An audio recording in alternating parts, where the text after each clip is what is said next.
ក្នុងរយៈពេលជាង2ទសវត្សរ៍ចុងក្រោយប្រព័ន្ធធនាគារកម្ពុជាបានរីកចម្រើនយ៉ាងឆាប់រហ័សក្រោមការត្រួតពិនិត្យនិងអនុវត្តគោលនយោបាយយ៉ាងហ្មត់ចត់ពីថ្នាក់ដឹកនាំនៃធនាគារជាតិនៃកម្ពុជា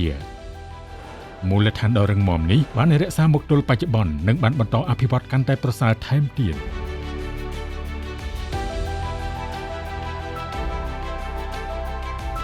នាថ្ងៃទី27ខែកក្កដាឆ្នាំ2023ព្រះករុណាព្រះបាទសម្ដេចព្រះបរមនាថនរោត្តមសីហមុនីព្រះមហាក្សត្រនៃព្រះរាជាណាចក្រកម្ពុជាបានត្រាស់បង្គាប់តែងតាំងលោកជំទាវបណ្ឌិតជាសិរីជាទេសាភិបាលធនាគារជាតិនៃកម្ពុជាដែលជាស្ត្រីខ្មែរដំបូងគេក្នុងតួនាទីដ៏មានសារៈសំខាន់នេះ Let's get perspective from Chey Seri, Governor of the National Bank of Cambodia, one of the few female central bank governors globally. She has been with the institution since 1999 and assumed the top role in 2023.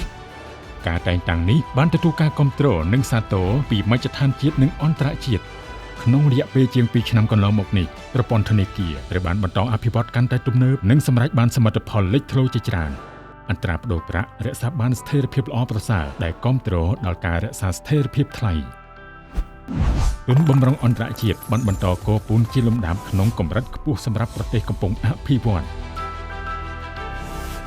ទ្រព្យសកម្មប្រព័ន្ធធនាគារបានកើនឡើងទំនុកចិត្តសាធារណជនក៏ដូចជាវិនិយោគិនត្រូវបានពង្រឹងយ៉ាងរឹងមាំប្រព័ន្ធធនាគារមានភាពធន់និងបានរួមចំណែកក្នុងការអនុវត្តគោលនយោបាយរបស់រាជរដ្ឋាភិបាលក្នុងការគាំទ្រកំណើនសេដ្ឋកិច្ចកាត់បន្ថយភាពក្រីក្រជាពិសេសអំណោយផលដល់ការលើកស្ទួយជីវភាពរស់នៅរបស់ប្រជាជនប្រព័ន្ធទូទាត់កម្ពុជាត្រូវបានបន្តធ្វើទំនើបកម្មនិងបានដំណើរការគម្រោងទូទាត់ឆ្លងដែនទ្វេភាគីតាម QR Code ជាមួយប្រទេសជាច្រើនប្រព័ន្ធទូទាត់បាគងក៏ត្រូវបានអភិវឌ្ឍមុខងារប្រកបដោយនវានុវត្តន៍ថែមទៀតនិងបានសម្រេចការតភ្ជាប់ជាមួយក្រុមហ៊ុនបណ្ដាញប័ណ្ណទូទាត់អន្តរជាតិនានាប្រាក់រៀលបានបន្តលើកកម្ពស់កាន់តែប្រសើរហើយថែមទាំងអាចបដូរបាននៅតាមបញ្ចបដូរប្រាក់នៃអាកាសយានដ្ឋានអន្តរជាតិនៅសិង្ហបុរីជប៉ុនចិននិងអូស្ត្រាលីប្រព័ន្ធចែករំលែកព័ត៌មានឥណទានត្រូវបានពង្រីកវិសាលភាពដោយបន្ថែមការគ្របដណ្ដប់ដល់ទិន្នន័យសំខាន់ៗដែលពង្រឹងការការពារហានិភ័យនិងគាំពារការផ្ដល់ឥណទានប្រព័ន្ធធនាគារបានចូលរួមយ៉ាងសកម្មប្រឆាំងការសម្អាតប្រាក់និងហិរញ្ញប្បទានភេរវកម្មគាំទ្រដល់ការការពារនូវសុចរិតភាពតម្លាភាពនិងស្ថិរភាពនៃប្រព័ន្ធហិរញ្ញវត្ថុ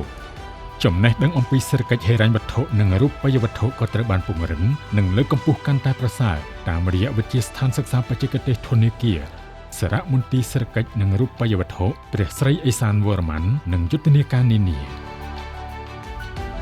កិច្ចខិតខំប្រឹងប្រែងដើម្បីបន្តអភិវឌ្ឍប្រព័ន្ធធនាគារនិងហិរញ្ញវត្ថុក៏ត្រូវបានពង្រឹងជាប្រចាំស្របតាមយុទ្ធសាស្ត្រអភិវឌ្ឍវិស័យហិរញ្ញវត្ថុរយៈពេលវែងរបស់រាជរដ្ឋាភិបាល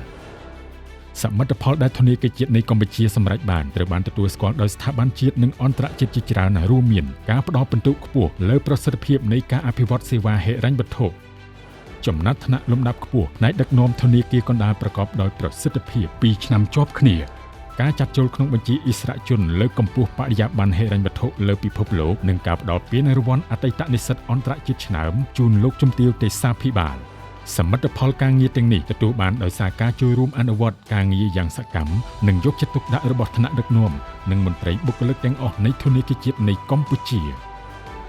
សមត្ថភាពមន្ត្រីបុគ្គលិកបានរីកចម្រើនគួរជាទីមោទនៈដោយសារការបណ្ដុះបណ្ដាលជាប់ជាប្រចាំនិងបានឆ្លុះបញ្ចាំងតាមរយៈវត្តមានគណៈប្រតិភូជាន់ខ្ពស់ពីបណ្ដាធនាគារកណ្ដាលនានាមកបំពេញទស្សនកិច្ចសិក្សាស្វែងរកបទពិសោធន៍លើកិច្ចការសំខាន់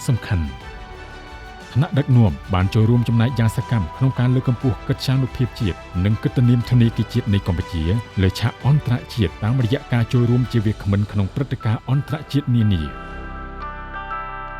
ទន្ទឹមនឹងការសម្រេចបានសមិទ្ធផលជាច្រើនខាងលើនាពេលថ្មីៗនេះប្រព័ន្ធធនាគារកម្ពុជាក៏បានទទួលរងផលប៉ះពាល់ពីកត្តាមួយចំនួនរួមទាំងសង្គ្រាមឈ្លានពានមកលើប្រទេសកម្ពុជាស្របតាមអនុសាសន៍ដ៏ខ្ពង់ខ្ពស់របស់សម្ដេចមហាបវរធិបតីនាយករដ្ឋមន្ត្រី